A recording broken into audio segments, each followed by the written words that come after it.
جب جسم میں تھکاوٹ ہو اور جوڑوں میں درد تو کوئی بھی کام کرنا پڑ جائے بہت کھلتا ہے، اور ان سب کے ساتھ کمر بھی دکھن بھی ہو تو دروازے تک چل کر جانا کسی عذاب سے کم نہیں ہوتا۔ سلمہ بیگم بے حد چڑچڑی ہو رہی تھیں، حالانکہ عید کا دن تھا، لیکن سارے کام ان پر آ پڑے تھے۔ میڈ بھی چھٹی لے کر اپنے گھر چلی گئی تھی، آخر اسے بھی تو عید منانی تھی۔ گھنٹی بجی تو جھنجھلاتی ہوئی دروازے تک پہنچی۔ کبھی کبھی اپنے 76 سال کا بوجھ بھرپور محسوس ہوتا تھا۔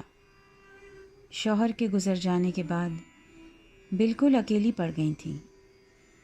چاروں بچے امریکہ اور کینیڈا کی نظر ہو گئے تھے، وہیں سیٹل ہو گئے، اور ان میں سے کوئی بھی اپنے ملک اپنی ماں کے پاس آنا نہیں چاہتا تھا۔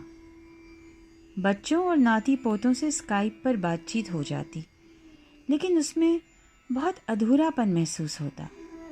وہی رسمی باتیں ہوتی رہتی، اپنے پن کا احساس جیسے ختم ہوتا جا رہا تھا۔ سلمہ بیگم نے عاجز آ کر آئی پیڈ بند کر کے رکھ دیا۔ جی بالکل اجاٹ ہو گیا ہو جیسے۔ کمرے سے دروازے تک کا سفر بڑی مشکل سے طے کرتے ہوئے وہ باہر پہنچی۔ برآمدے میں اودے اور سفید بوگنویلیا کے پھول بکھرے ہوئے تھے، سارا دن جھڑتے رہتے تھے۔ یہ بے ترتیبی بھی اچھی لگ رہی تھی، لیکن سلمہ بیگم کا مزاج ان سب باتوں پر غور نہیں کر رہا تھا۔ کون ہے؟ پوچھنے پر جواب آیا، جی میں ہوں میڈم، ڈاکیا، عید کی مبارکباد دینے آیا ہوں۔ یہ سن کر تو سلمہ بیگم اور بھڑک گئیں۔ تو یہ کہو عیدی لینے آئے ہو، اب یہاں کیوں آتے ہو؟ خط تو کوئی ہمیں لکھتا نہیں، کسی پوسٹ کارڈ کی شکل دیکھے ہوئے بھی زمانہ ہو گیا۔ ان کی جھنجھلائی ہوئی آواز میں درد اور اکیلا پن دونوں چھلک رہے تھے۔ سمجھے کہ نہیں؟ انہوں نے غصے سے پوچھا۔ میرے بھائی بہن سب گزر چکے ہیں، اور آج کل کے بچے خط وغیرہ نہیں لکھتے۔ بلا وجہ مجھے پریشان کیا۔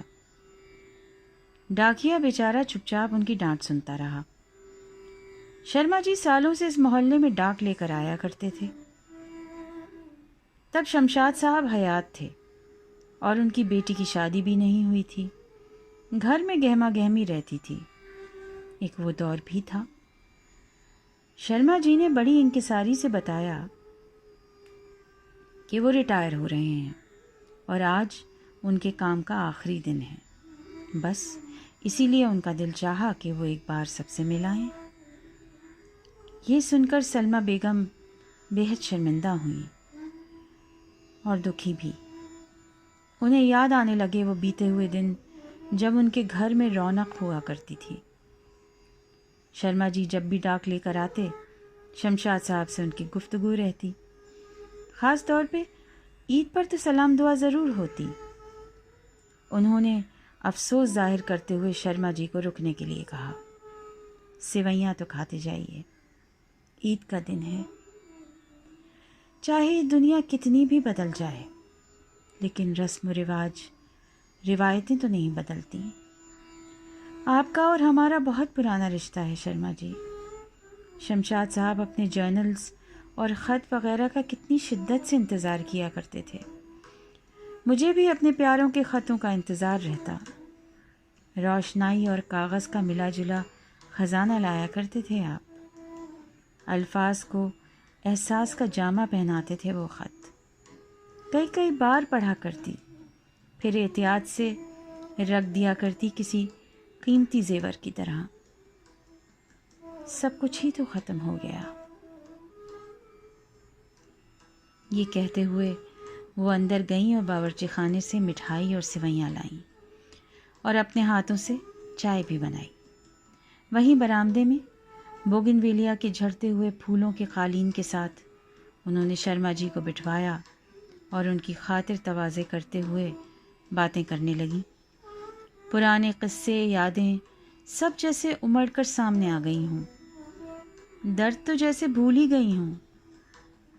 شرما جی، آج آپ نے آ کر میری عید میں مٹھاس بھر دی۔ کتنی یادوں کا خزانہ اس بہانے کھل گیا۔ بڑے دن بعد آج مجھے خوشی محسوس ہوئی ہے۔ کتنی عجیب سی بات ہے، یہ سمجھنا مشکل ہو گیا تھا کہ کون کس کو عیدی دے کر چلا گیا۔